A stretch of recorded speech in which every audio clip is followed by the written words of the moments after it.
Coucou à tout le monde, nous sommes toujours ce fameux dimanche et la semaine va reprendre. Alors je reviens vers vous. Alors je vais répondre et oui Valérie, merci aussi pour votre commentaire qui est très bien compréhensif. Super Monique d'avoir trouvé, donc de rien Monique, oui, ouvrir les yeux de certaines personnes. Également plein de lumière et d'amour et gros bisous. Et je vais répondre aussi et oui Patounette, merci aussi et pour Nouki et les abonnés.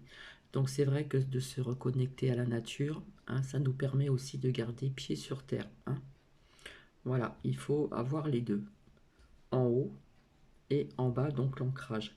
Donc c'est très bien, je crois que j'ai répondu, hein. C'est vrai que quand je vous disais que Michel Ribes en parlait, pardon, il a bien dit aussi que cela pouvait être dangereux. Donc comme je vous ai dit, j'ai fait des recherches et là je vais vous faire partager: est-il possible de voyager sans le corps? Point d'interrogation. Donc c'est très court, c'est pas long, c'est très court.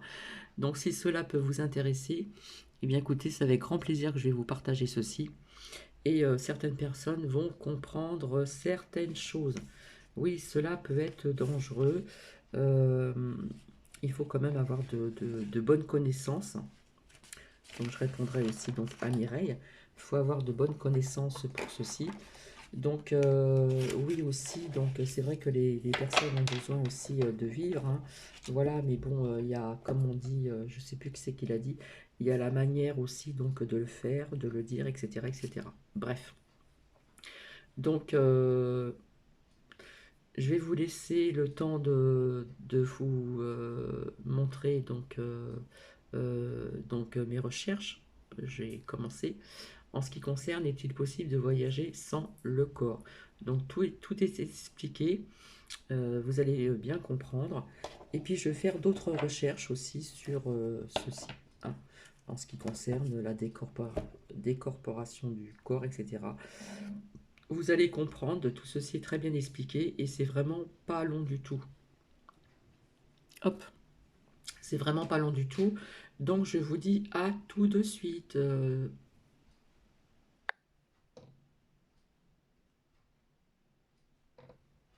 Voyez, la plupart des gens, je sais qu'il se passe beaucoup de choses ici, aux États-Unis. Tout le monde fait des sorties astrales. Ce ne sont que des hallucinations. D'accord? Vous vous allongez, imaginez juste que vous volez ici, volez là. Ce n'est pas ça. Voyez, ce qu'on appelle, malheureusement, tout devient ridicule quand toutes sortes de gens commencent à s'en occuper. Ce qu'on appelle astral, c'est que il y a 5 types de corps. Le corps physique, le corps mental, le corps énergétique, le corps éthérique et le corps de félicité. Ce sont 5 dimensions du corps.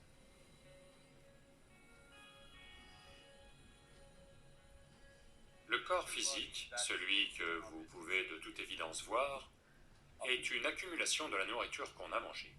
Donc le type de nourriture qu'on mange a définitivement un impact sur le type de corps qu'on accumule. Le prochain est le corps mental. Quand on dit mental, on ne désigne aucune partie en particulier. Chaque cellule du corps a sa propre intelligence. Donc il y a tout un corps mental. Et ces deux-là sont comme: ça c'est votre matériel, ça c'est votre logiciel. Votre matériel et logiciel ne sont bons à rien à moins qu'ils soient branchés sur une alimentation de qualité. Donc la troisième couche du corps est le corps énergétique. Les trois premiers, le physique, le mental et le corps énergétique, sont de nature physique. Ils deviennent juste plus subtils, mais ils sont toujours de nature physique. La cinquième couche du corps, qui est appelée corps de félicité, est totalement non physique. Et la quatrième, qu'on appelle le corps éthérique, le mot le plus proche, on l'appelle Viganamaya Kosha. Le mot le plus proche, ou le mot couramment utilisé, est éthérique. Ce n'est pas ce que ça décrit, ça signifie qu'il est de nature transitoire, du physique au non physique. Ce qu'on appelle corps astral, c'est laisser le corps physique le corps mental, le corps énergétique et le corps de félicité intact, et juste permettre au corps éthérique de flotter alentour. Ça veut dire que vous pouvez continuer votre activité ici parce que votre corps physique, votre corps mental, votre corps énergétique sont intacts, mais juste permettre au corps éthérique de partir. C'est une certaine forme de maîtrise. Vous ne pouvez pas juste y arriver en délirant. Ça demande énormément de sadhana à quelqu'un pour y arriver. Maintenant, quand on parle de quitter le corps, on permet juste au corps pranique de sortir, ce qui est bien plus simple.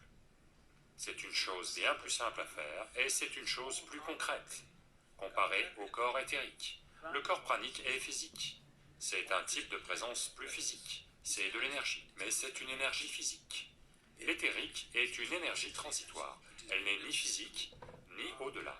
C'est une transition. Le corps de félicité est totalement au-delà du physique.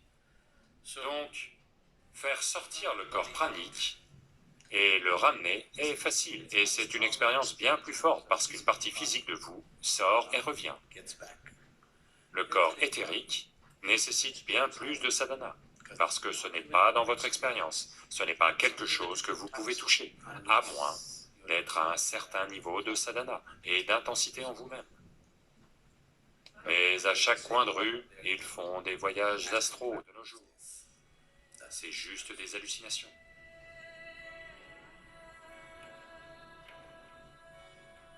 C'était faite dans un certain but.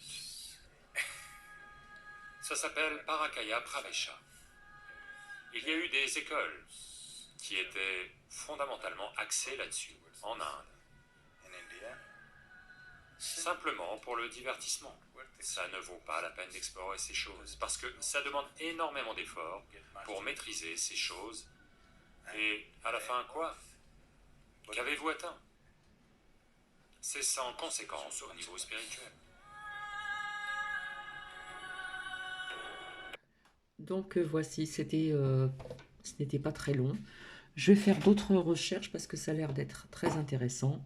Voilà, on vous explique quand même que c'est dangereux dans le sens où il faut énormément de maîtrise pour en arriver ici.